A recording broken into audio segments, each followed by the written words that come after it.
طيب إن الحمد لله نحمده ونستعينه ونستغفره ونعوذ بالله من شرور أنفسنا وسيئات أعمالنا من يهده الله فلا مضل له ومن يضلل فلا هادي له أشهد أن لا إله إلا الله وحده لا شريك له وأشهد أن محمدا عبده ورسوله صلى الله عليه وعلى آله وأصحابه وسلم تسليما كثيرا إلى يوم الدين أما بعد. Ikhwani fiddin, a'azzakumullah wa akhwati fillah. Marilah kita lanjutkan pembahasan kita pada kitab Al-Usul Ats-Tsalatsah, 3 pondasi landasan utama. Dan alhamdulillah kita sudah masuk ke pondasi yang ketiga dari landasan utama ini, yaitu mengenal Nabi Shallallahu Alaihi Wasallam, sampai pada mengenal Nabi Shallallahu Alaihi Wasallam. Dan kita pada pertemuan yang lalu sudah membahas tentang sedikit dari biografi Nabi Shallallahu Alaihi Wasallam, dari nama dan nasab beliau, dan juga daerah kelahiran beliau, dan juga asal-usul beliau. Dan sekarang kita masuk ke pembahasan berikutnya, yaitu tentang umur beliau Shallallahu Alaihi Wasallam, juga kapan beliau diutus, berapa lama beliau berdakwah di Makkah, kemudian di Madinah, dan bagaimana perjalanan dakwah beliau Shallallahu Alaihi Wasallam. Nabi kita Muhammad Sallallahu Alaihi Wasallam berkata, Al-Imam Muhammad At-Tamimi rahimahullah, walahu minal umr 63 sanah. Dan beliau berumur 63 tahun. Wa arba'una qabla nubuwah. Beliau diutus menjadi Rasul, yaitu ketika beliau berumur 40 tahun, ya, sebelum masa kenabian. Wa 23 nabiyyan rasulan.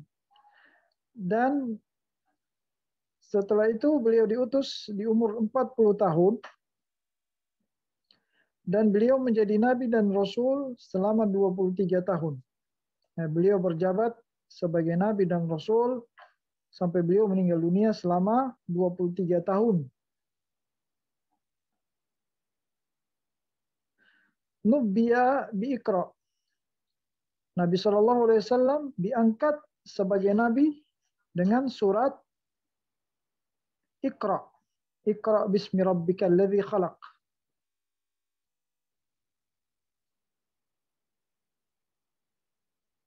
Jadi nabi diangkat menjadi nabi pada saat turun ayat pertama dari Al-Quran, Iqra. Kemudian beliau diangkat menjadi Rasul dengan surat Al-Muddathir. Surat Al-Muddathir, dan negeri beliau di Mekah. Kemudian beliau hijrah ke Madinah. Sallallahu Alaihi Wasallam. Di sini Syekh Saleh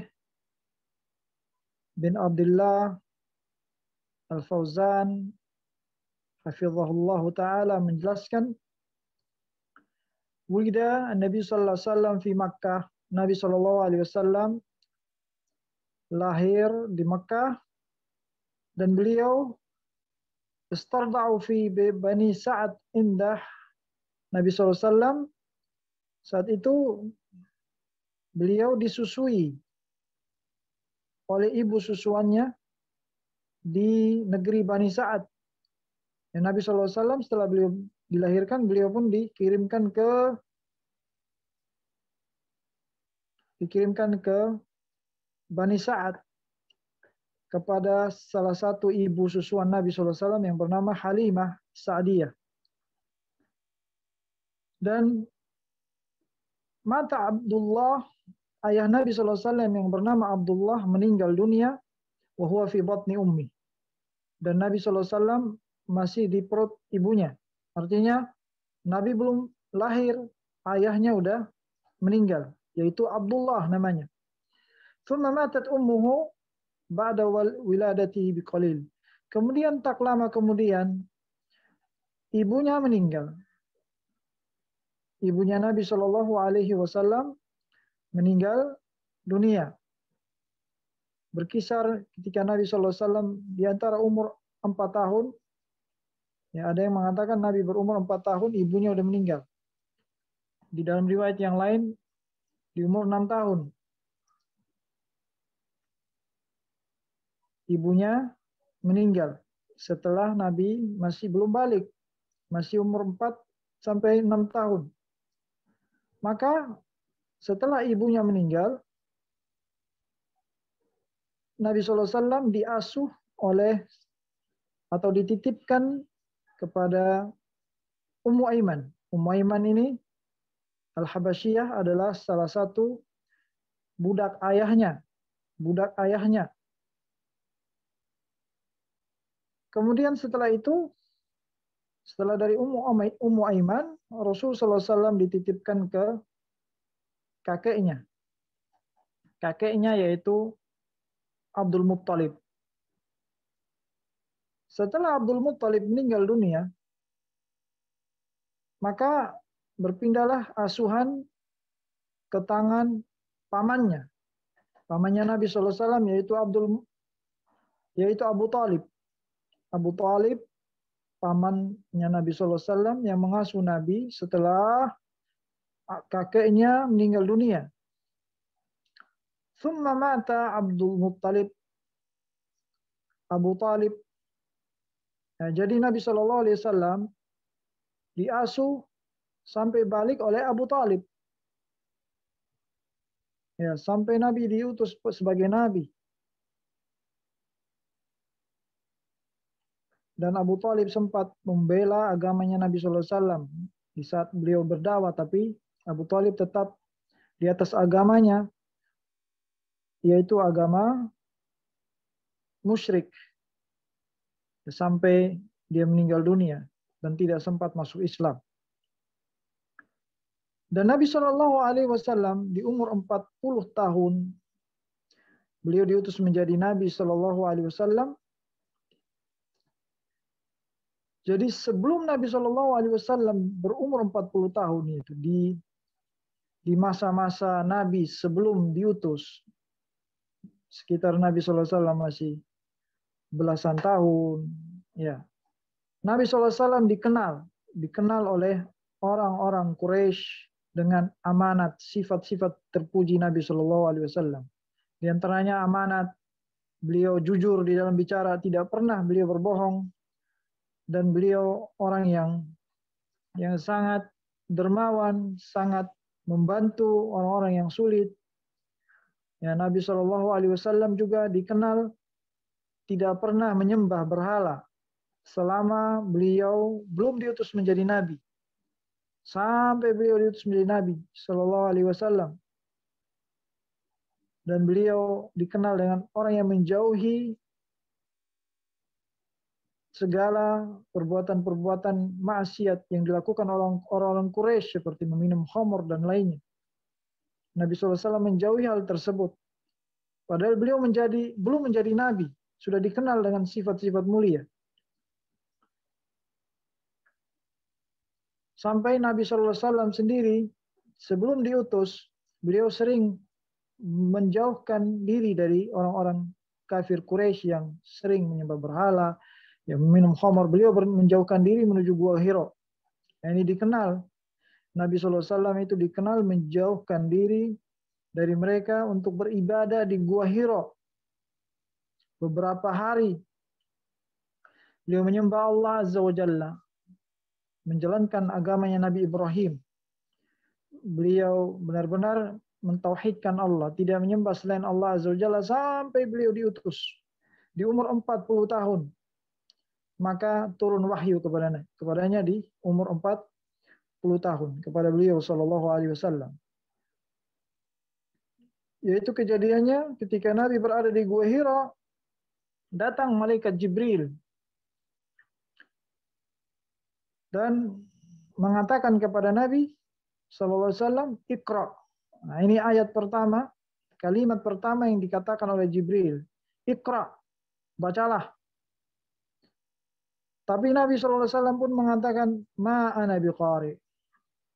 Nabi terkejut, kaget dengan makhluk yang datang ini dan mengatakan Iqra. Nabi katakan, saya tidak bisa membaca. Atau saya tidak pandai membaca. Maka fadammahu dhammatan syadidah. Maka Jibril pun menggenggam Nabi dengan keras, menggenggam Nabi dengan keras, sehingga Nabi kesulitan saat itu. Sambil mengatakan kepadanya yang kedua kali, Iqra, bacalah. Nabi pun mengatakan, ma'ana biqari, saya tidak pandai membaca. Kemudian dia menggenggamnya dengan kedua kali. Malaikat Jibril menggenggam Nabi, memeluk Nabi SAW dan mengencangkan pelukannya dengan keras. Sambil memerintahkan, Iqra, bacalah. Nabi pun masih mengatakan, ma'ana biqari, saya tidak pandai membaca. Maka Rasulullah SAW pun turun wahyu kepadanya. Malaikat Jibril pun membaca firman Allah yang pertama, Iqra bismi rabbikal ladzi khalaq, khalaqal insana min 'alaq. Ya. 5 ayat pertama, dibaca 5 ayat pertama. Maka inilah pertama kali terjadi kenabian, dilantiknya Nabi Shallallahu Alaihi Wasallam sebagai nabi dengan Iqra. Sebagaimana perkataan Syekh tadi, Nubbi Abi Iqra, beliau dilantik sebagai nabi dengan surat Al-Alaq, yaitu Iqra, ayat 1 sampai 5. Kemudian setelah itu Nabi SAW pun pergi dari Gua Hira kembali ke rumahnya, yaitu ke rumah bertemu istrinya Khadijah. Kemudian Nabi menggigil kedinginan dan ketakutan. Ya. Dan bertemu dengan Khadijah, istrinya. Beliau mendapatkan istrinya. Ya, Nabi SAW pun pulang meminta kepada istrinya untuk berikan selimut. Ya. Berikan selimut padaku. Selimutilah aku, kata Nabi Shallallahu Alaihi Wasallam. Maka Khadijah pun menyelimuti, memberikan kain kepada Nabi Shallallahu Alaihi Wasallam. Kedinginan, ketakutan Nabi Shallallahu Alaihi Wasallam atas kedatangan makhluk yang asing, Jibril. Maka Khadijah pun mengatakan kepada Nabi Shallallahu Alaihi Wasallam, "Kalla wallah la yukhzika Allah, innaka la tasilar rahim, wa tuqri ad-daif, wa tahmil al-kal, wa tu'in ala nawaibid dahar." Tidak, demi Allah, kata Khadijah, demi Allah, sesungguhnya Allah tidak akan menghinakanmu. Kenapa? Karena engkau selalu menyambung tali silaturahim, engkau selalu memuliakan tamu, engkau selalu memikul berbagai beban orang lain, dan engkau selalu membantu kebutuhan orang lain. Ya. Maka Khadijah pun membawa Nabi SAW untuk menuju ke ke pamannya. Khadijah pun membawa Nabi SAW untuk menemui pamannya Khadijah, ya, yang bernama Waraqah bin Naufal. Waraqah bin Naufal ini orang yang terkenal dengan memahami ajaran Nabi Isa. memahami ajaran Nabi Isa dalam kitab Injil yang menjelaskan akan Nabi yang terakhir, yaitu Nabi Muhammad SAW. Khadijah pun membawa Nabi SAW untuk bertanya tentang Nabi kepada Waraqah bin Naufal, pamannya Khadijah. Ditanyakan tentang Nabi SAW dan dijelaskan ciri-cirinya Nabi SAW. Dan apa yang terjadi di Gua Hira itu dijelaskan kepada Waraqah bin Naufal. Maka Waraqah bin Naufal pun mengenal ciri-ciri tersebut dan mengatakan, hadza huwan namus. Ini adalah namus. Namus itu bahasanya mereka, orang-orang Bani Israel, terhadap malaikat Jibril. Ini adalah malaikat Jibril maksudnya yang datang kepadanya. Alladzi yanzil ala Musa, yang pernah turun kepada Nabi Musa, yaitu malaikat Jibril alaihi salam. Maka Waraqah bin Naufal membenarkan kenabian Nabi Muhammad SAW. Kemudian setelah itu berkata Imam Muhammad At-Tamimi rahimahullah, wa ursila bil muddathir, dan beliau diangkat sebagai rasul dengan surat Al-Muddatsir. Ya. Surat Al-Muddatsir. Beliau dilantik sebagai rasul dengan surat Al-Muddatsir. Rasul itu diutus untuk berdakwah. Itu maksud dari rasul, diutus untuk berdakwah, menyampaikan dakwanya dengan surat Al-Muddatsir. Wa baladuhu Makkah, dan negerinya adalah Makkah. Wa hajara ilal Madinah, dan beliau berhijrah ke Madinah. Ba'athahu Allahu bin nidharati 'ani syirik. Allah mengutusnya untuk memperingatkan manusia dari kesyirikan. Memperingatkan dari kesyirikan. Wa yad'u ila tauhid, dan menyeru kepada tauhid. Wa dalil, dan dalilnya adalah firman Allah Subhanahu wa taala, ya ayyuhal muddatsir qum fa'anzir wa rabbaka fakabbir wa thiyabaka fatahhir warrujza fahjur wa la tamnun tastakthir wa li rabbika fasbir. Wahai orang yang berselimut. Wahai orang yang berselimut, yakni dipanggil Nabi sallallahu alaihi wasallam. Allah panggil Nabi dengan wahai orang yang berselimut. Karena Nabi sedang ketakutan. Qum fa'anzir, bangunlah dan beri peringatan. Wa rabbaka fakabbir, dan Allah agungkanlah dia. Bertakbirlah, agungkanlah Allah. Wa thiyabaka fatahhir, dan pakaianmu bersihkanlah, sucikanlah. Wa rujza fahjur, dan perbuatan dosa tinggalkanlah. Wala tamnun tastakthir, janganlah kamu memberi dengan maksud memperoleh balasan yang lebih banyak. Wali rabbika fasbir, dan untuk memenuhi perintah Rabbmu hendaknya bersabarlah. Di sini Allah katakan, berkata Syekh Saleh Al-Fauzan, Allah turunkan surat Al-Muddatsir sebagai bentuk mengutusnya sebagai rasul. Ya, ini sebagai tanda mengutusnya sebagai rasul. Sebagaimana berkata Syekh tadi, Syekh Muhammad bin Abdul Wahab, beliau dilantik sebagai nabi dengan surat Iqra, dan dilantik sebagai rasul dengan surat Al-Muddatsir. Apa bedanya nabi dan rasul? Perbedaan antara nabi dan rasul di sini jelaskan, anna nabiyya huwa man uhiya ilaihi bi syar'in wa lam yu'mar bi tablighi.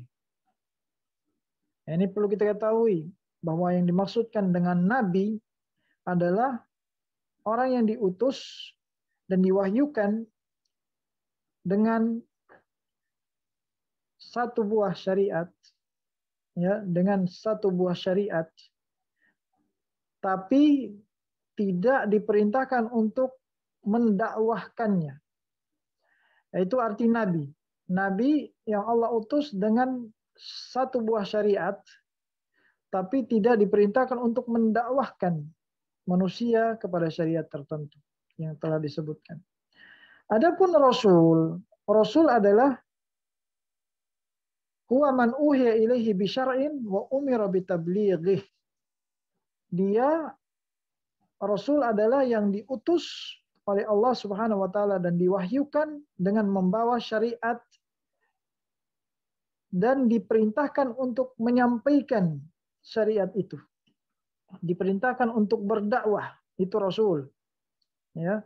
Ini perbedaan yang sebelumnya Nabi tidak diperintahkan untuk mendakwahkannya, sedangkan Rasul diperintahkan untuk mendakwahkannya. Itu perbedaan antara Nabi dan Rasul. Ini yang dimaksudkan oleh Syekh Nubbi'a bi Iqra, Nabi dilantik sebagai Nabi dengan surat Iqra dan dilantik sebagai Rasul ya untuk berdakwah dengan surat Al-Mudaththir, Qum fa'anzir, bangkitlah, bangunlah dan beri peringatan. Artinya berdakwahlah. Ya. Kemudian Syekh Shalih Al-Fauzan mengatakan,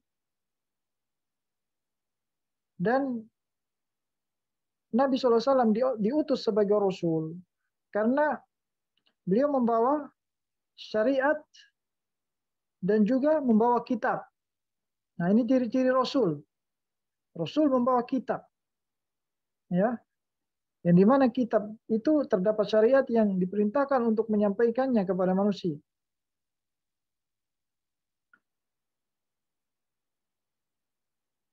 Sebagaimana nabi-nabi yang lain, rasul-rasul yang lain seperti Nabi Musa, Nabi Isa, Nabi Ibrahim, mereka diutus sebagai Rasul karena diperintahkan untuk berdakwah dan membawa kitab.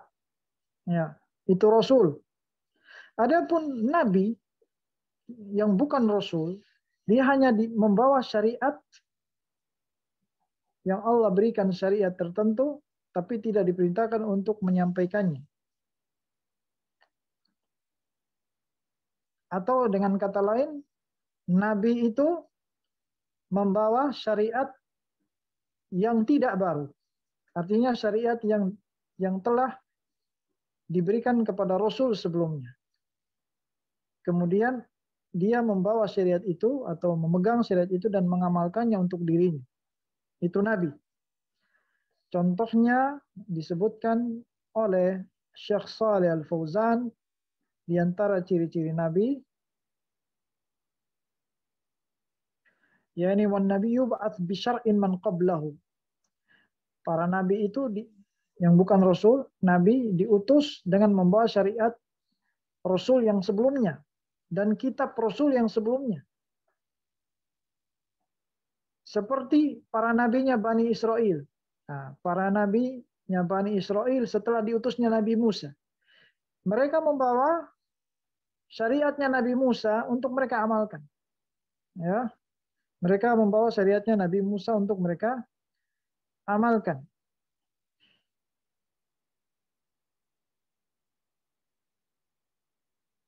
Jadi para nabi Bani Israel itu, selain Nabi Isa alaihissalam, mereka adalah nabi dan bukan rasul. Nah, itu banyak di kalangan Bani Israel. Karena mereka membawa syariatnya Nabi Musa dan mereka amalkan untuk dirinya sendiri. Allah katakan tadi, ya ayyuhal muddatsir, wahai orang yang berselimut. Ya, Allah seru Nabi SAW dengan wahai orang berselimut. Karena Nabi SAW pada saat itu baru datang dari Gua Hira. Nabi dari Gua Hira dalam keadaan kedinginan, ketakutan dari Jibril, malaikat Jibril yang menyampaikan wahyu. Maka Allah pun datangkan wahyu berikutnya, wahai orang berselimut, karena Nabi pada saat itu berselimut dan meminta kepada Khadijah, dathiruni, ya, selimutilah aku. Maka Allah turunkan ayat ini, kum fa'andir, wahai orang berselimut, bangunlah dan berilah peringatan. Adapun firman Allah,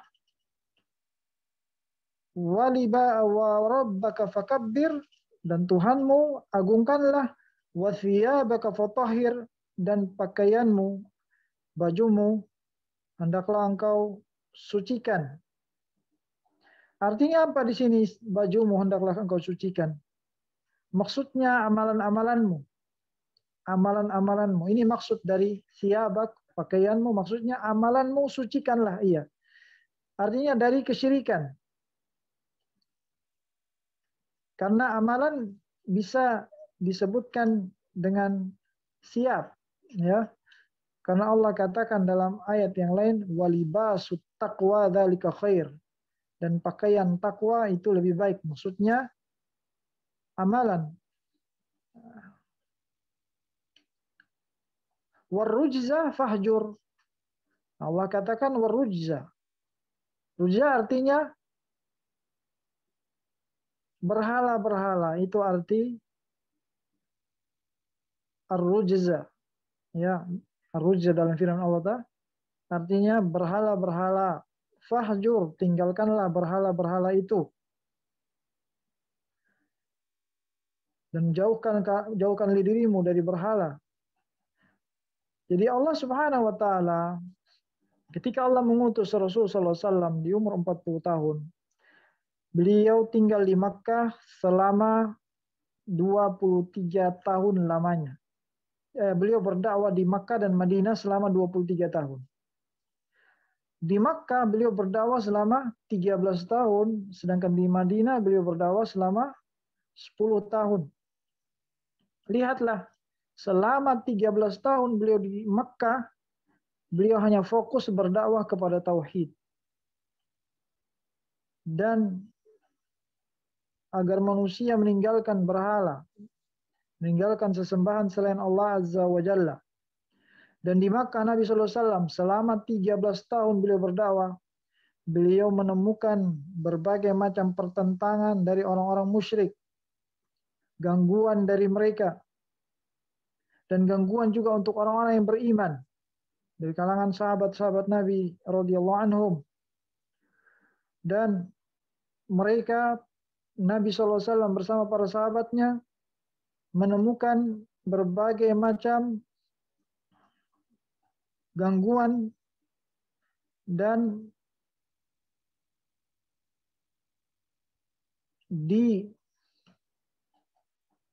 disiksa. Mereka disiksa, mereka tidak diberikan makan, tidak diberikan atau ditahan dari diboikot istilahnya, sampai mereka pun tersiksa di Makkah sebelum Nabi Shallallahu Alaihi Wasallam berhijrah. Kemudian 3 tahun sebelum Nabi hijrah, artinya sudah berjalan 10 tahun di Makkah. Setelah 10 tahun di Makkah, kan 13 tahun baru berhijrah. 3 tahun sebelum hijrah, Nabi Shallallahu Alaihi Wasallam beliau berisra dan mi'raj. Beliau isra dan mi'raj ke Palestina, Masjid Al-Aqsa, kemudian beliau naik ke langit. Naik ke langit ke-7, itu mi'raj. Isra artinya pergi dari Makkah ke Masjidil Aqsa di Palestina dalam satu malam. Kemudian di malam itu pula Nabi mi'raj dari Masjid Al-Aqsa Palestina ke langit ke-7. Berjumpa dengan Allah Subhanahu wa taala di tahun ke-10 Hijriah.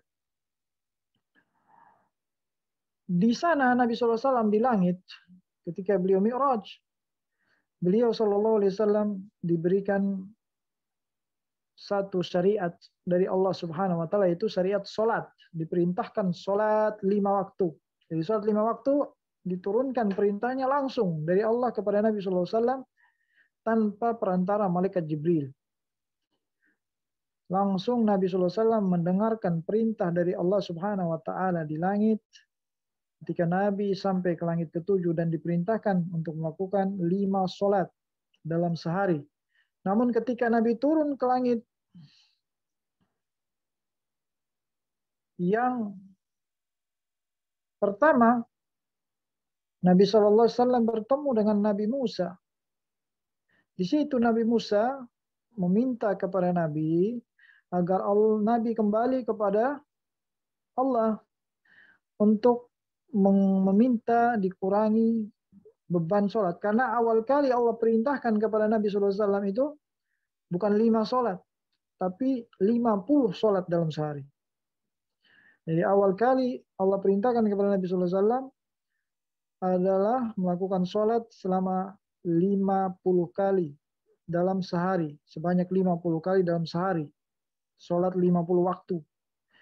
Tapi Nabi Musa katakan, umatmu tidak akan mampu. Kembalilah ke Allah agar meminta keringanan. Nabi SAW pun meminta keringanan pada Allah Azza wa Jalla. Beberapa kali Allah turunkan sedikit. Kemudian Nabi Musa pun meminta agar kembali sampai Allah turunkan yang terakhir kali. Permintaan Nabi SAW dengan 5 solat. 5 solat. Dan mengatakan kepada Nabi SAW bahwa 5 solat ini gerakannya, amalannya 5 kali dalam sehari, tapi pahalanya 50 pahala. Artinya setiap solat 10 pahala. Setiap solat 10 pahala. Kemudian Nabi SAW sholat kembali dari Mi'raj. Nabi SAW pun kembali ke Makkah dan sholat di Makkah selama 3 tahun sebelum beliau berhijrah ke Madinah.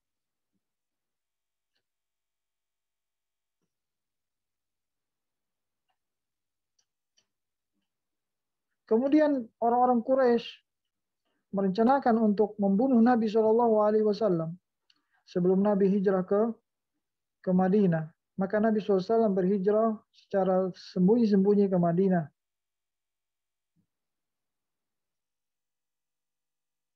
Setelah Nabi berjumpa dengan orang-orang Ansar.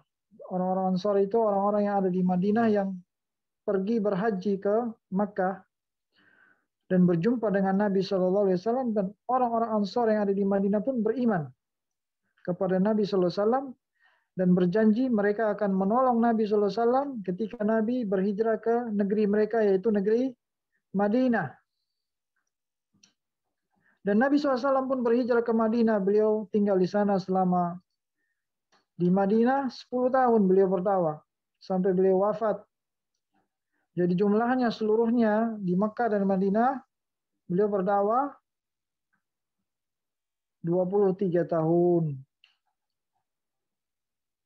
Di Makkah beliau menyibukkan dakwah tauhid saja selama 13 tahun. Kemudian di Madinah selama 10 tahun beliau berdakwah. Dan beliau meninggal dunia di umur 63 tahun ya, di Madinah.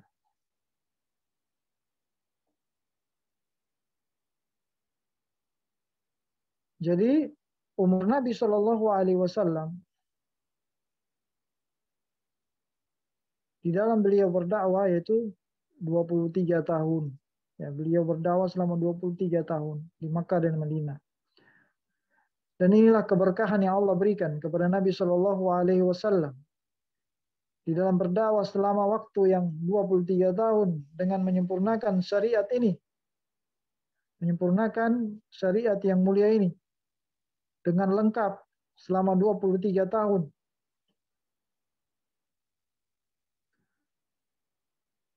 Di antara keberkahan dakwah Nabi SAW.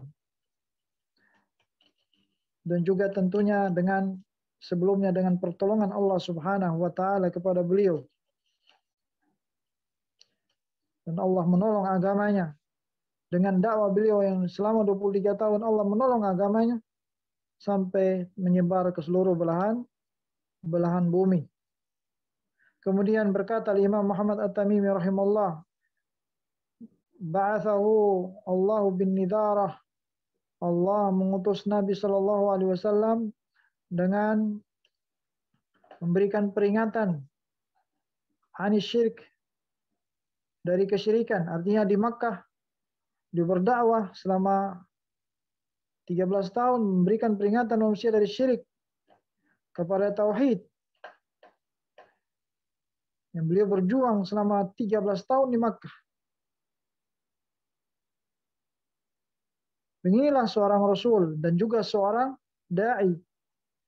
Hendaknya mereka memulai dakwahnya untuk memulai dengan tauhid. Memulai dakwahnya dengan tauhid. Dan belajar agama harus dimulai dari tauhid dan akidah. Sebelum kita belajar yang lainnya dari masalah agama ini. Karena beliau sangat mementingkan hal ini di awal-awal dakwah beliau selama 13 tahun yang lamanya ini.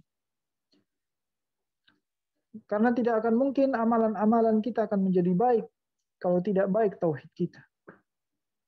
Tidak mungkin seorang yang jika sholatnya baik, puasanya baik,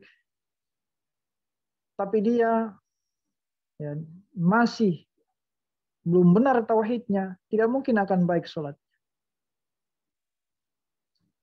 Sebaliknya, orang-orang yang mungkin dia tauhidnya sudah baik, maka otomatis amal-amalnya akan baik pula. Ya. Oleh karena itu Syekh Shalih Al-Fauzan mengatakan, "Fala budda min ta'sil hadha asy-syai' awalan." Harus memulai dengan memperbaiki akidah tauhid kita terlebih dahulu. Li'annaha la tasluhul umur illa biwujud tauhid. Karena seluruh amalan tidak akan baik kecuali dengan adanya tauhid. Walaula anna an-nasa taraku zina wal khamr was sirqah wattasaw bi kulli fadilah min a'malil akhlaq. Kalau seandainya manusia mereka memiliki amalan yang mulia dan mereka meninggalkan dosa-dosa dan maksiat, meninggalkan zina, meninggalkan minum khamar, meninggalkan mencuri, dan memiliki amalan-amalan soleh yang banyak dan akhlak mulia. Lakinnahum lam yatruku, tapi kalau mereka tidak meninggalkan syirik, ya, mereka masih berbuat syirik, fala faidata min hadhil umur, maka tidak ada manfaatnya sifat-sifat terpuji mereka tadi. Ya, tidak ada manfaatnya. Wa bainama law salima al-insan min asy-syirk wa indahu kaba'ir. Berbeda kalau seandainya seorang muslim dia terjauh dari syirik. Dia terjauh dari syirik wa indahu kaba'ir, walaupun dia memiliki dosa-dosa. Ini berbeda keadaannya. Dia punya tauhid dan meninggalkan syirik walaupun dia masih memiliki dosa-dosa besar yang di bawah syirik. Ya, maka orang ini lebih baik daripada orang yang pertama tadi. Walaupun dia masih memiliki dosa-dosa. Karena orang yang memiliki dosa-dosa seperti ini dan masih memiliki tauhid, maka diharapkan dia akan diampuni oleh Allah Subhanahu wa taala. Dan au yu'adzab biqadri dzunubi. Dia marju an yughfar, kata Syekh Saleh, orang ini diharapkan akan diampuni Allah. Yani orang yang memiliki tauhid tapi masih memiliki dosa-dosa di bawah syirik, diharapkan dia diampuni Allah, atau dia diazab di akhirat dengan dosa-dosanya, walakinna ma'alul jannah, tapi dia tidak kekal di dalamnya. Dan dia akan kembali masuk ke surga nanti setelah dia dicuci dari dosa-dosanya di neraka. Li'annahu muwahhid. Alasannya kenapa? Karena dia orang yang bertauhid, mengesahkan Allah, beribadah hanya kepada Allah, menjauhi syirik. Beda dengan orang yang terjatuh dalam syirik. Dia kekal di neraka. Tapi orang yang meninggalkan syirik, masih memiliki dosa-dosa di bawah syirik, dia tidak kekal di neraka. Atau kalau Allah kehendaki, Allah akan ampuni dia dan memasukkannya ke dalam surganya dengan rahmatnya. Ini keutamaan tauhid. Fatauhid wal asal. Tauhid adalah asal dan landasan yang pertama yang harus kita benarkan dalam agama kita. Wala najata, tidak ada keselamatan illa biwujud tauhid, kecuali dengan adanya tauhid terlebih dahulu. awalan. Oleh karena itu kita harus benar-benar fokuskan, kata Syekh Saleh sini. Fokuskan dakwah kita, belajar kita untuk mempelajari tauhid dengan benar. Dan juga para guru, para dai, para ustadz, mubalik, hendaknya dakwatun nas ilaih, untuk menyibukkan dakwah manusia kepada tauhid dan mengajarkan mereka, ya, wa yubayyin lahum ma'na tauhid, menjelaskan kepada mereka makna dari tauhid, wa ma ma'na syirik, menjelaskan makna dari syirik. La budda an ya'rifal muslim, maka wajib seorang muslim mengenal tentang perkara ini, ya, tentang tauhid ini dan syirik ini, dan mengamalkannya sampai dia benar-benar menyelamatkan dirinya dari terjatuh ke dalam kesyirikan. Kemudian berkata Syekh Muhammad At-Tamimi, akhadha ala hadha 10 sinina yad'u ila tauhid. Yani Nabi sallallahu alaihi wasallam, beliau selama 10 tahun pertama beliau menyeru manusia kepada tauhid. Artinya sebelum turun perintah sholat, 10 tahun pertama Nabi SAW hanya menyerukan manusia kepada tauhid. Ya, dakwahnya hanya berfokus pada tauhid dan memperingatkan manusia dari bahaya syirik selama 10 tahun di Makkah. Dan melarang manusia dari syirik karena mereka masih menyembah berhala. Dan ini hikmahnya diantaranya, berkata Syekh Saleh, bahwa Nabi SAW itu beliau diutus di Makkah. Sedangkan Makkah itu adalah Ummul Qura, ibunya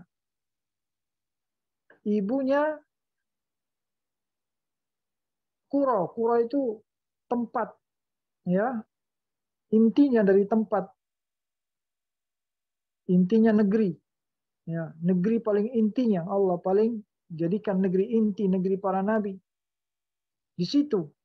Karena Makkah ini adalah Ummul Qura, intinya negeri yang dimana para nabi kembali kepadanya, Nabi Ibrahim, dan Allah Subhanahu wa taala jadikan tempat ini tempat yang paling inti untuk beribadah. Sebagaimana firman Allah, "Wa ma kana rabbuka muhlikal qura hatta yab'atsa fi ummiha rasula." Dan Allah tidak akan membinasakan suatu negeri sampai Allah mengutus di inti negerinya. Ya. Artinya inti negeri, seluruh negeri di dunia intinya ada di Makkah. Sampai Allah mengutus di negeri itu seorang Rasul. Ya.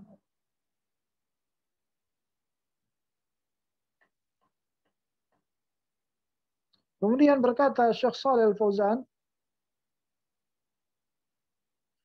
jadi Makkah ini adalah negeri tempat kembalinya seluruh manusia. Dari seluruh negeri mereka kembali ke negeri Makkah. Karena bumi yang kita tempati, bumi ini berpusat di Makkah. Pusatnya bumi ada di kota Makkah. Dan manusia, dan khususnya orang Muslim di belahan dunia, mereka akan kembali ke Makkah untuk beribadah di sana. Beribadah haji, beribadah umrah.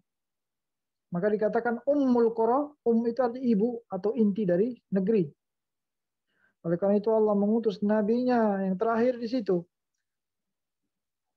Dan beliau tinggal di situ selama 13 tahun. Beliau berdakwah, melarang manusia dari syirik, memerintahkan manusia untuk mentauhidkan Allah Subhanahu wa taala.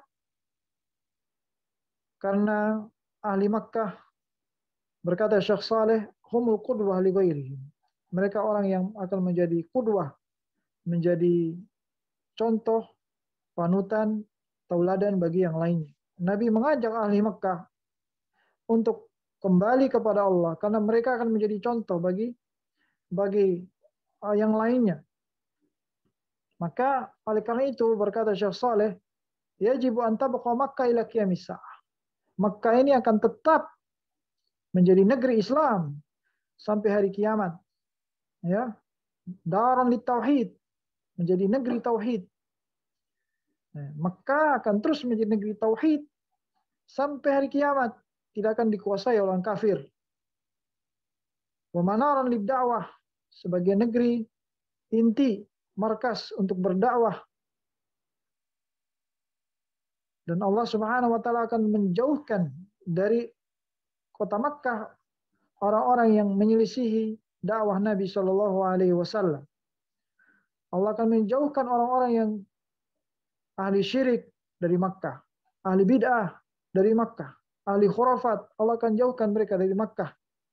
Karena negeri ini akan menjadi negeri tauhid dan negeri yang mengajarkan kepada ajarannya Nabi Shallallahu alaihi wasallam sampai hari kiamat. Ya, sampai dakwah ini terpencar ke seluruh dunia dan berawal dari negeri ini. Maka berkata Syekh Saleh, yajibu an tutahhar Makkah daiman abadan. Makkah ini harus terus disucikan, dibersihkan dari kotoran syirik dan kotoran khurafat selama-lamanya. Allah Subhanahu wa taala katakan kepada Nabi Ibrahim, juga kepada Nabi Ismail, juga kepada Nabi kita Muhammad sallallahu alaihi wasallam, juga kepada umat setelahnya. Allah katakan dalam Al-Qur'an, wa'ahidna ila Ibrahim wa Ismail an tahhira baitiya lit-ta'ifina wal 'akifina war ruk'i sujud. Dan kami janjikan kepada Nabi Ibrahim dan kepada Nabi Ismail agar keduanya mereka sucikan rumahku, yaitu Makkah, Ka'bah, untuk orang-orang yang tawaf, untuk orang-orang yang beriktikaf, yang beribadah, dan untuk orang-orang yang rukuk dan sujud.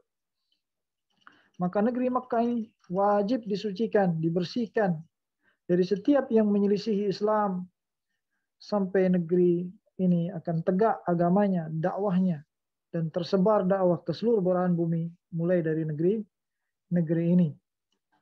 Karena Allah Azza wa Jalla telah mengutus nabinya Muhammad sallallahu alaihi wasallam di sini, di negeri ini. Dan dakwah ini dimulai dari negeri ini dan juga akan kembali ke negeri ini, dakwah ini, ya, akan kembali juga ke negeri ini.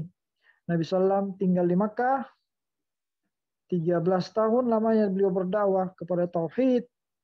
Beliau menghalang manusia dari kesyirikan. Nabi SAW di Makkah ini selama 10 tahun. Beliau tidak mengajak manusia untuk sholat, untuk puasa, untuk haji, untuk zakat. Beliau fokus berdakwah kepada tauhid selama 10 tahun lamanya. Ya, dan melarang manusia dari kesyirikan. Rasulullah SAW hanya mengajak manusia untuk mengatakan qulu la ilaha illallah tuflihu. Ucapkan kalimat la ilaha illallah maka kalian akan beruntung. Akan tetapi mereka orang-orang kafir Quraisy masih menentang Nabi dengan mengatakan aja'alal alihata ilahan wahida. Apakah mereka menjadikan sesembahan-sesembahan itu yang kita sembah untuk menjadikan ilahan wahida, agar kita hanya menyembah kepada Tuhan yang satu atau sesembahan yang satu. Inna hadza la syai'un ujab. Sungguh ini suatu yang aneh menurut mereka. Mereka tidak menerima juga dakwah Nabi SAW. Sampai Nabi SAW akhirnya beliau Mi'raj. Ya, Isra dan Mi'raj. Artinya Allah memerintahkan Nabi untuk Mi'raj sebagai hiburan bagi Nabi. Hiburan bagi Nabi karena mereka menolak dakwah Nabi. Setelah 10 tahun berkata Syekh Shalih Al-Fauzan, atau berkata Syekh Muhammad bin Abdul Wahhab, wa ba'da al-'ashar urija bihi ila as-sama'. Setelah 10 tahun lamanya beliau bermi'raj ke langit. Beliau menyeru kepada beliau diangkat ke langit. Urija, yakni beliau diangkat ke langit atau mi'raj. Wa furidat alaihi salawatul khams, di sana beliau diwajibkan untuk melakukan salat 5 waktu, turun perintah. Wa shalla fi Makkah 3 sinin, dan beliau salat di Makkah selama 13 tahun lamanya. Artinya di sana Nabi Shallallahu Alaihi Wasallam, berkata Syekh Saleh Al Fauzan, Nabi SAW 10 tahun lamanya beliau berdakwah, kemudian beliau naik ke langit. Bagaimana beliau Mi'raj? Dimulai dari beliau di malam itu, Allah kisahkan tentang Mi'rajnya Nabi SAW ke langit. Dalam surat Isra, Allah katakan, Subhanalladzi asra bi'abdihi laylan minal masjidil haram il masjidil aqsa alladzi barakna haulah. Maha suci Allah yang telah mengantarkan, ya, memperjalankan nabinya atau hambanya, yaitu Nabi SAW, pada satu malam dari Masjid Al-Haram atau dari Makkah il Masjid Al-Aqsa, menuju Masjid Al-Aqsa di Palestina, ya, dalam satu malam. Kapan? Berkata Syekh Saleh Al Fauzan, ketika Nabi di Makkah sedang tidur di malam hari, tiba-tiba, ya, dia lagi di rumahnya Ummu Hani.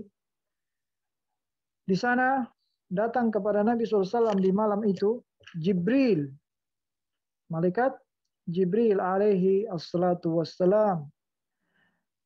Bagaimana Nabi SAW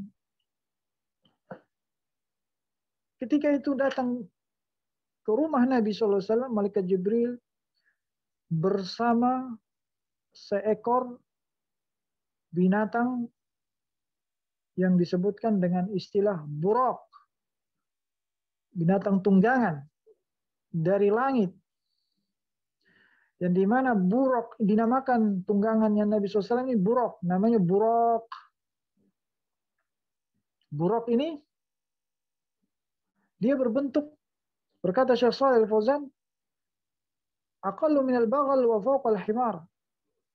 Dia berbentuk mirip dengan antara kuda dengan keledai. Antara kuda dengan keledai. Jadi perkawinan antara kuda dan keledai itu namanya apa? Buraq. Nah, buraq ini kendaraan yang dinaiki Nabi seperti itu. Ya. Namanya buraq, yang dimana disebutkan dalam satu hadis, kakinya binatang ini atau buraq ini diletakkan agar Nabi SAW menungganginya. Kakinya itu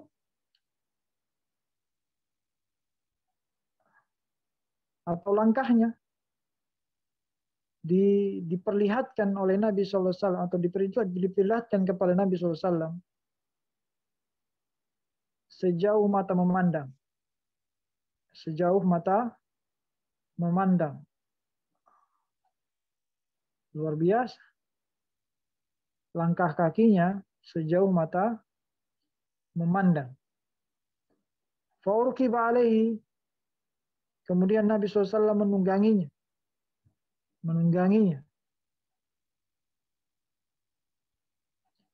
Tiba-tiba setelah itu, buraq ini pun mengantarkan Nabi SAW bersama Jibril ke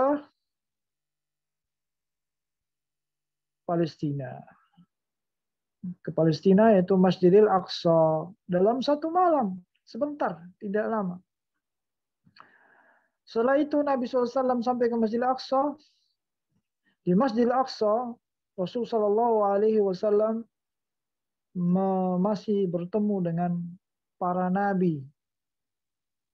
Seluruh para nabi dan Rasul, mereka turun menuju Nabi SAW di Masjidil Aqsa. Kemudian mereka sholat bersama Nabi SAW dan menjadi makmumnya Nabi SAW. Mereka berdiri jadi makmum di belakang Nabi Shallallahu Alaihi Wasallam, dan Nabi pun memimpin imam sholat para nabi.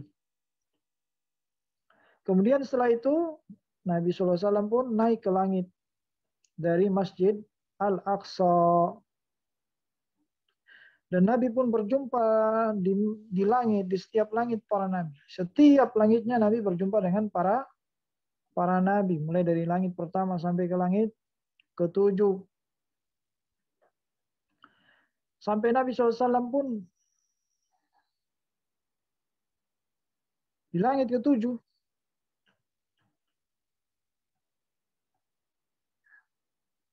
berkata Syekh Saleh Fauzan, beliau berjumpa dengan para nabi di atas, dan setiap langit dibuka, ya setiap langit itu dijaga oleh malaikat dan dibuka pintu langit untuk diizinkan Nabi SAW masuk ke dalam dan berjumpa dengan para nabi sampai ke langit ketujuh. Setelah itu Rasul Shallallahu Alaihi Wasallam masuk ke Sidratul Muntaha. Sidratul Muntaha ini di atasnya lagi langit ketujuh. Sidratul Muntaha itu di atasnya langit ketujuh.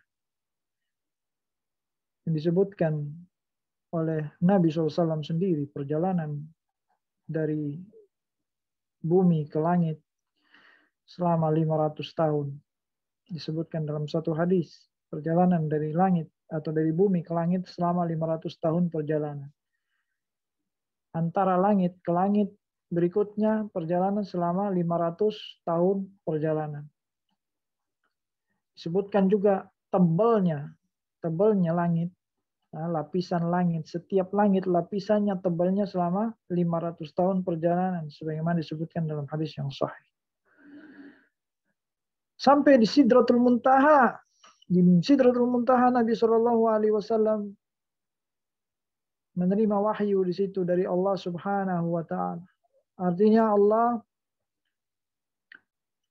ketika Nabi Shallallahu Alaihi Wasallam sudah mendekati Allah dan tinggal jarak antara Nabi Shallallahu Alaihi Wasallam dengan Allah itu hanya terbatas oleh tabir atau tirai yang menutup antara Nabi SAW dengan Allah Azza wa Jalla, maka Allah mewajibkan di situ 5 waktu sholat, 5 waktu.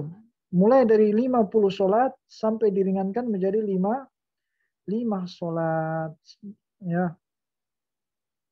Di sana Allah sebutkan di dalam hadis qudsi, hiya khamsun wa hiya khamsun. Dia sholat 5 waktu, artinya dalam amalan, tapi pahalanya 50 kali. Ya, orang 1 kali sholat dapat 10 pahala. Itu kalau sendirian, apalagi berjamaah. Maka 10 itu dikali 27. Itulah pahala sholat berjamaah. 5 sholat ini yang dilakukan sendirian, pahalanya menjadi dilipat gandakan menjadi 50 pahala. Apalagi dilakukan secara berjamaah. Dari 10 dikali 27. Kemudian disebutkan di surat, di awal-awal surat, ketika di surat An-Najm, Allah sebutkan tentang Mi'rajnya Nabi Shallallahu Alaihi Wasallam, Isra dan Mi'raj. Di sana Nabi SAW melihat malaikat Jibril yang kedua kali dalam bentuk asli. Di mana di langit ketujuh, di Sidratul Muntaha, Nabi melihat SAW malaikat Jibril alaihissalam dalam bentuk aslinya, yaitu seperti apa?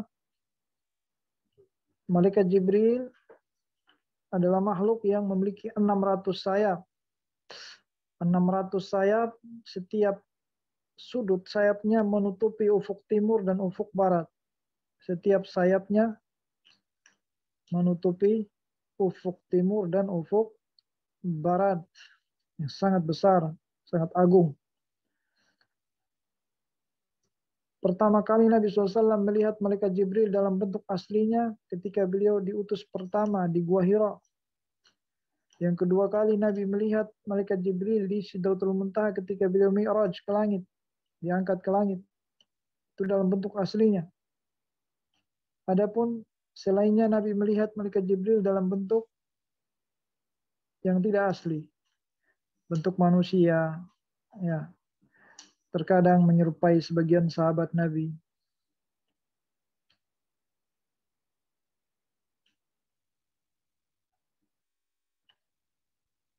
Sebagaimana Allah katakan, walaqad ra'ahu nazratan ukhra. Sungguh Nabi Muhammad SAW pernah melihatnya lagi. Telah melihatnya ini malaikat Jibril pada keadaan yang lain. Inda Sidratul Muntaha, ketika beliau berada di Sidratul Muntaha, indaha jannatul ma'wa, di Sidratul Muntaha itu ada surga. Ya, dekat situ ada surga. Jadi Nabi sempat mampir ke surga, melihat kondisi surga. Dan sempat mampir ke neraka dan melihat kondisi neraka. Idh yaksha sidrata ma yaksha. Dan Nabi SAW melihat, menyaksikan apa yang ada di sidrah situ.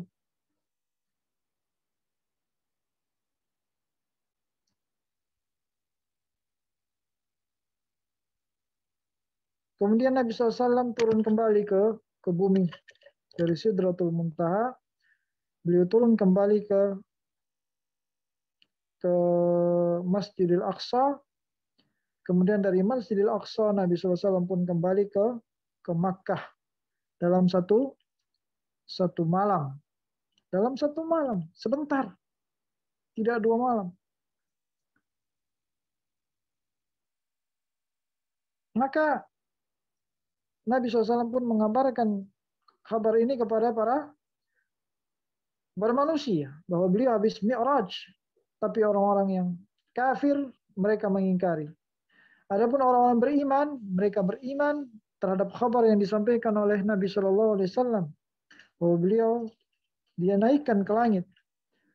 Adapun orang-orang kafir, mereka pun mengingkari dan mereka mengatakan bagaimana dia bisa, ya, bagaimana Muhammad bisa pergi ke Masjidil Aqsa atau ke Palestina dalam waktu 1 malam, sedangkan kita dalam 1 bulan kita berjalan ke sana untuk berdagang, ya, kita dalam 1 bulan, tapi dia dalam 1 malam, bagaimana mungkin? Mereka mengingkari hal itu. Maka para sahabat, orang Muslim, ya, orang beriman, mereka beriman terhadap kabar ini. Oleh karena itu Abu Bakar As-Siddiq radhiyallahu anhu, ketika beliau ditanya oleh orang kafir Quraisy, "Unzur ila sahibik madza qala." Orang kafir Quraisy mengatakan, lihatlah kepada temanmu, yaitu Nabi Muhammad SAW. Apa yang telah dia katakan? Kata Abu Bakar, madza qala? Apa yang dia telah katakan? Mereka mengatakan kepada Abu Bakar, yaz'umu annahu dhahaba ila Baitul Maqdis wa urija ila as-sama' wa annahu fi lailatin wahidah. Dia telah mengaku dan merasa dia pergi ke Masjid Al-Aqsa, kemudian diangkat ke langit, kemudian dia kembali lagi dalam 1 malam. Apa jawaban Abu Bakar Siddiq? In kana qalahu fahuwa kama qal. Jika itu yang beliau katakan, maka yang beliau katakan itulah yang sesuai dengan apa keadaannya, benar sesuai apa yang beliau katakan. Ya, fahuwa kama qal, maka yang beliau katakan itu benar. Laqad sadaqa, dan beliau orang yang benar dan jujur. Kemudian mereka bertanya lagi, kaifa dzalik? Bagaimana mungkin? Ya, orang kafir pun masih mengingkari dengan naluri mereka, akal mereka. Maka Abu Bakar pun mengatakan, ana usaddiqu fima huwa a'dhamu min dzalik. Aku membenarkannya walaupun itu lebih jauh dari itu. Ya, aku akan membenarkan apa yang beliau katakan walaupun itu lebih jauh dari itu. Atau perkara yang lebih besar dari itu. Ya. Ana usaddiquhu fi khabari sama yanzilu alaih. Aku telah membenarkan Nabi, aku membenarkannya kata Abu Bakar, tentang kabar dari langit yang turun kepadanya. Bagaimana aku mendustainya tentang apa yang naik dari bawah ke atas, yaitu berupa beliau yang naik dari bawah ke atas berupa Isra dan Mi'raj. Tentu aku akan benarkan hal itu pun. Karena apa? Karena ini sesuai dengan kuasa Allah Azza wa Jalla. Ya. Semua berjalan dengan kekuasaannya Allah Subhanahu wa taala dan mukjizat dari Allah Subhanahu wa taala kepada Rasulnya Shallallahu alaihi wasallam. Maka tidak mungkin ada yang tidak ada yang tidak mungkin bagi Allah Azza wa Jalla untuk mengirim nabinya ke langit. Kemudian Syekh Shalih Al-Fauzan menjelaskan, la budda min al-i'tiqad, wajib bagi kita untuk meyakini. Kita, setiap muslim, wajib meyakini bahwa Isra dan Mi'rajnya Nabi SAW ke Masjidil Aqsa, kemudian ke langit ketujuh, Sidratul Muntaha, kita wajib meyakini beliau Isra dengan ruhnya dan jasadnya. Jadi Nabi SAW berangkat ke langit dengan ruh dan jasadnya dan fisiknya, bukan hanya ruhnya saja. Ya. Ketika beliau dalam keadaan terjaga, bukan dalam keadaan tertidur. Lianna ba'dhan nas, berkata Syekh Saleh, karena sebagian orang yaqulun, sebagian orang muslim, bahkan sebagian orang muslim dari orang-orang yang salah faham tentang Mi'raj, mereka mengatakan usriya bi ruh. Nabi Muhammad SAW itu Mi'raj, Isra dan Mi'raj dengan ruhnya saja. Adapun jasad tidak. Ini perkataan yang batil dan sesat. Amma jasaduhu falahu yafrah. Mereka mengatakan adapun jasadnya, beliau jasadnya tetap di Makkah. Akan tetapi rohnya saja yang naik ke langit. Maka ini tidak benar. Perkataan yang batil kata Syekh Saleh. Wa hadza kalamun batil, ini perkataan yang batil. Bal annahu usriya bi ruhi wa jasadi. Bahkan Nabi Muhammad SAW Isra dan Mi'raj dengan ruh dan jasadnya. Ya. Wa humila bil buraq, dan beliau dibonceng, dipikul dengan buraq, kendaraan yang bernama buraq yang telah dijelaskan tadi. Kemudian beliau dalam keadaan terbangun, bukan tertidur. Ya. Bukan hanya ruh saja, tapi bersama jasadnya. Beliau pergi, ruh dan jasad. Bukankah Allah yang telah berfirman, kata Syekh Saleh, Subhanalladzi asra bi abdi. Maha suci Allah yang telah memperjalankan hambanya, yakni mengirim hambanya. Di sini disebutkan hambanya. Apa arti hambanya? Ruhnya? Bukan. Berkata Syekh Shalih Al-Fauzan, hamba itu berarti yang memiliki dua, ruh dan jasad. Tidak mungkin hamba hanya ruh saja.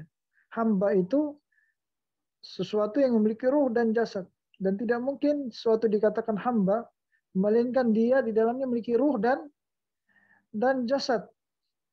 Maka yang Allah kirim dari Makkah ke Masjidil Aqsa, kemudian ke langit ketujuh, adalah ruh dan jasad. Karena disebutkan hambanya, mengirim hambanya. Ya, bi abdihi. Dan Allah Azza wa Jalla yu'jizu syai'. Dan perlu kita ketahui, Allah tidak ada yang tidak dimampui oleh Allah. Tidak ada yang tidak dimampui oleh Allah. Seluruh Allah mampu melakukannya. Untuk mengirim hambanya, jasad dan ruhnya Allah maha mampu, maha kuasa. Di sana beliau diperintahkan untuk sholat 5 waktu. Furidat salawatul khams.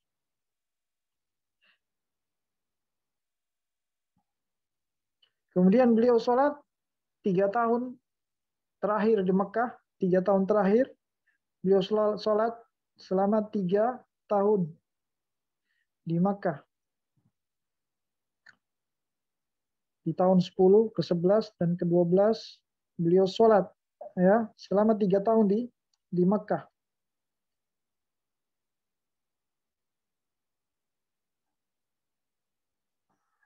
Jadi awal kali Nabi SAW sholat di Makkah itu 2 rakaat, 2 rakaat. Dulu di Makkah, sholat 5 waktu itu semuanya 2 rakaat. Subuh 2, duhur 2, asar 2, maghrib 3, isya 2. Jadi seluruh sholat itu 2 rakaat kecuali maghrib. Sampai Nabi berhijrah ke Madinah, maka sholat pun menjadi berubah dari 2 rakaat menjadi 4 rakaat. Khususnya sholat duhur dan asar dan isya. Jadi duhur, asar, isya pun menjadi 4 rakaat ketika Nabi berhijrah ke Madinah. Jadi pertama kali diwajibkan sholat itu seperti orang yang musafir. Seperti orang yang safar itu 2 rakaat.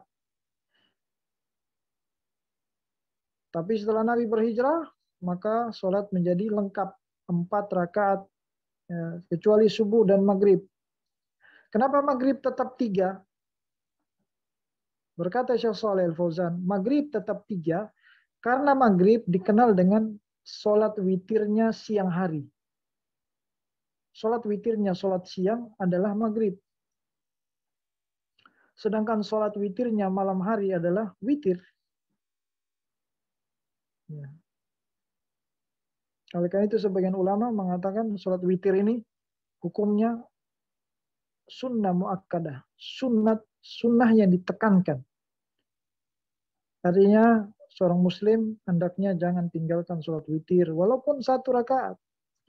Karena di sini para ulama khilaf. Ada yang mengatakan wajib, ada yang mengatakan sunnah yang ditekankan, sunnah muakkadah. Ada yang mengatakan sunnah. Tapi yang lebih rajih wallahu alam, sholat witir sunnah muakkadah, sunnat yang ditekankan. Maka sudah tidak selayaknya seorang muslim tinggalkan sholat witir walaupun semalam, walaupun hanya 1 rakaat setelah isya dilakukan.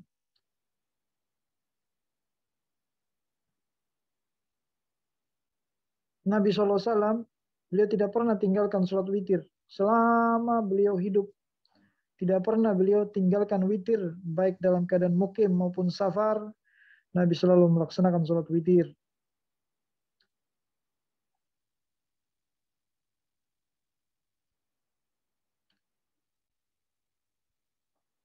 Ini yang dapat kita jelaskan dan sampaikan. Adapun perintah sholat itu disepakati bahwa terjadi pada tahun ke-10 Hijriah.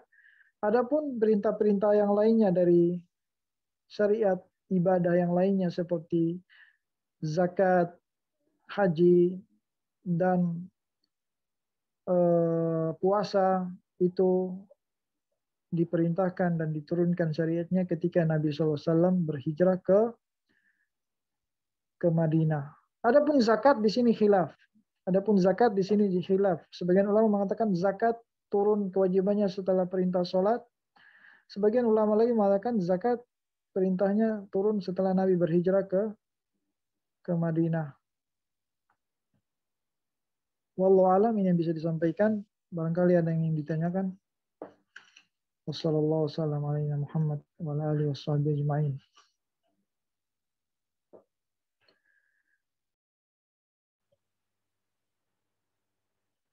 Baik, ikhwan, kalau tidak ada, kita cukupkan ngajiannya sampai di sini.